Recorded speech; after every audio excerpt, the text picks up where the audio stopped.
जय हिंद, आदाब। मैं हूं साजिद दिलबर। आप देख रहे हैं दिलबर न्यूज़। दोस्तों, डॉक्टर का और मरीज का रिश्ता बहुत ख़ास होता है। मरीज के लिए डॉक्टर भगवान का रूप होता है, लेकिन आजकल के डॉक्टरों ने बिजनेस बना लिया, और ऐसा बिजनेस जहां मरीजों को लूटा जाता है। दवाइयों के नाम पर जो गोरख धंधा चल रहा है, हर डॉक्टर ने अपना डिस्पेंसरी खोल रखी है, अपने अस्पताल खोल रखे हैं जो प्राइवेट अस्पताल हैं। और कुछ दवाइयाँ ऐसी होती हैं जो उन्हीं स्टोरों पर मिलती है, उन्हीं मेडिकल स्टोरों पर मिलती है जो उन्होंने खुद खुलवा रखे हैं, और उनमें होती है खूब काला बाजारी, और मरीजों को खूब लूटा जाता है। ये 2 नंबर का काम 1 नंबर में करके डॉक्टर मरीजों की जेब पर डाका डाल रहे हैं।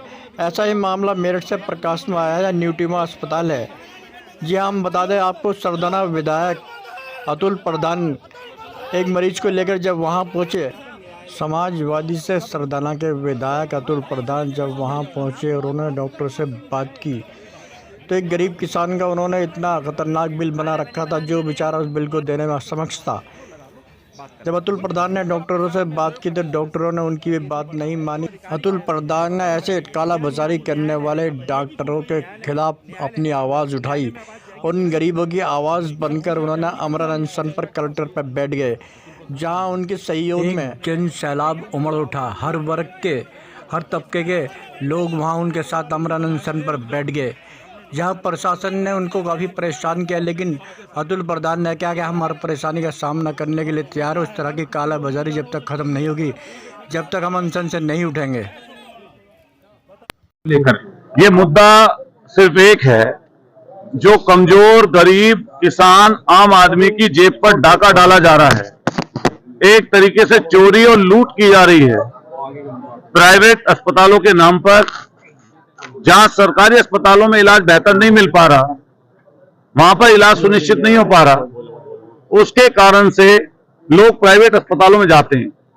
हालांकि पूरी तरीके से सरकार विफल रही है।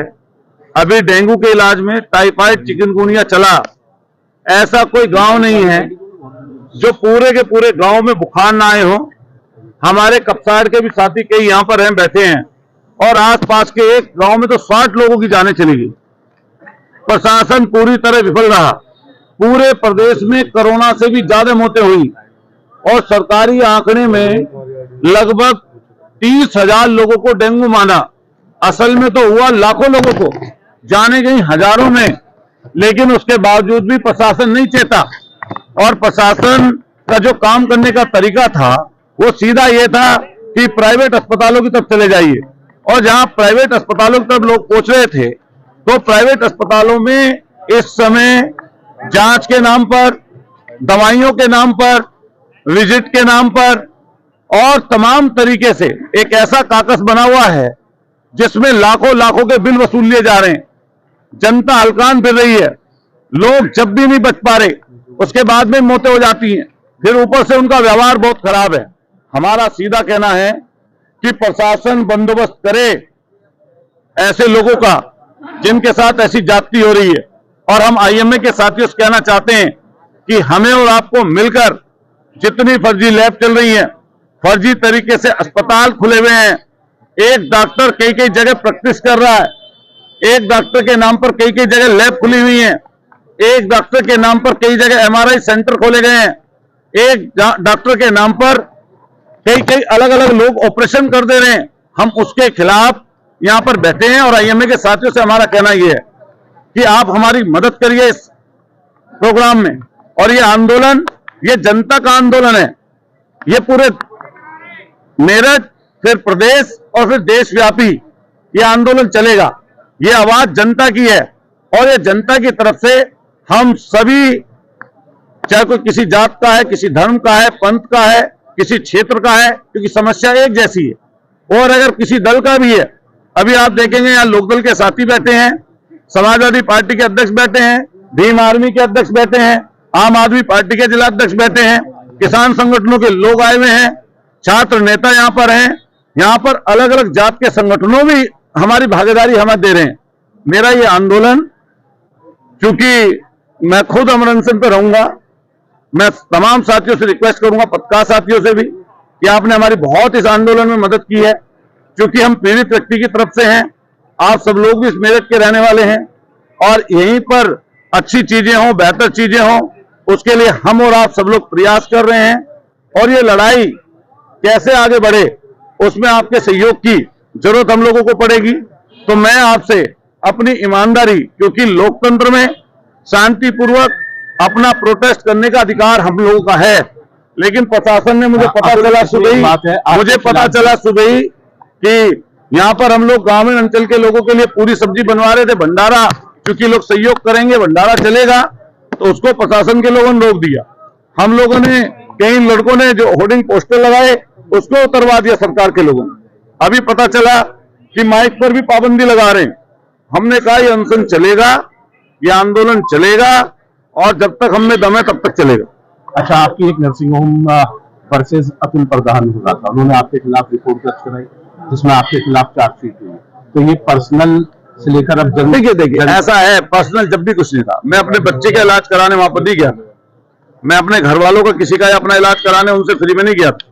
उन्होंने 6 लाख रुपए लगभग का बिल मेरे क्षेत्र के किसान परिवार का, जिसमें 2 मौतें हो चुकी थी पहले, उसका बैठा रखा था। मैं डीएम को, सीएमओ साहब को और क्या नाम आपके पुलिस को बताकर मौके पर गया हूं, और मैंने उनसे कहा कि ये आपने गलत बिल कर रखा है, आपने लूट का धंधा खोल रखा है। उसके बाद में हुआ ये कि उन्होंने हमारे ऊपर एफआईआर दर्ज करा दी, एफआईआर में एफआईआर लग गई, फिर चार्जशीट लग गई, और उसके बाद वो कोर्ट में मुकदमा है, हम उसको लड़ेंगे। तो हमारी उससे थोड़ी ना लड़ाई है, वो लड़ाई प्रशासन की उनकी चल रही है। भाई अभी मेरठ विकास प्राधिकरण ने उन्हें नोटिस दिया, तो उसका नोटिस का जवाब दें। मैं जैसे कोर्ट में जवाब दूंगा, मेरे ऊपर प्रशासन ने मुकदमा दर्ज किया, मैं कोर्ट में लड़ूंगा। अगर उन्होंने गलती अपने अस्पताल में कर रखी है तो वो भुगतेंगे। आमरण अनशन कब तक चलेगा आपका और किस बात पर ये समाप्त हो सकता है? अच्छा ये बताओ, हमारी जो मांगे हैं उन मांगों पर सरकार विचार करे, प्रशासन विचार करे, और फिर अपने लोगों से बात करें हम लोग, लेकिन वो बातें आगे चलें। लेकिन इनकी मर्जी के तो बहुत सालों से चलता आ रहा ना ये लूट का धंधा। एक सवाल है मेरा, विधानसभा में अखिलेश जी ने ये मामला उठाया, आपने उठाया, लेकिन जिस तरीके से भाजपा ने उसका काउंटर करा, पूरी तरीके से आप लोगों के आरोपों को नकार दिया। नहीं, भाजपा का काम क्या है? स्वास्थ्य मंत्री ने स्वास्थ्य मंत्री ने तो उसकी कमेटी बैठाई थी, जांच कमेटी। मैंने दो ना जांच के लिए बोला था। मेरे खुद के ट्वीट पर स्वास्थ्य मंत्री जी ने 3 सदस्यीय कमेटी बनाई थी, और 3 सदस्यीय कमेटी में यह निर्णय, अभी उसका निर्णय आया था कमेटी का कि यहाँ पर बाउंसर खड़े हैं, लोगों के साथ अवैध व्यवहार करते हैं, ये कोर्ट से दवाई दे रहे हैं। तो उस कमेटी पर अब तक उन्होंने क्या किया, इसका जवाब दें। और फिर जहां तक पक्ष विपक्ष की बात है, वो सरकार में है, उनसे जवाब मांगेंगे। हम विपक्ष में हैं, वो सरकार में है, तो उसका हमको पूरा कर दें। और ऐसी तमाम लोग अभी आपको मिलेंगे। अभी ये साथी खड़े हैं, ये बोलेंगे अभी यूनिटी मां के सताए हुए, उन लोगों के सताए हुए सारे अस्पतालों के मिलेंगे। और हम आपके माध्यम से कहना चाहते हैं, जितने भी ऐसे सताए हुए, परेशान, दिक्कत वाले लोग हैं, सब आए और इस यज्ञ से, जो आंदोलन चल रहा है, यज्ञ शुरू भी होता है, तो अपनी आहुति दें और अपने बारे में जानकारी, और ये आंदोलन चले।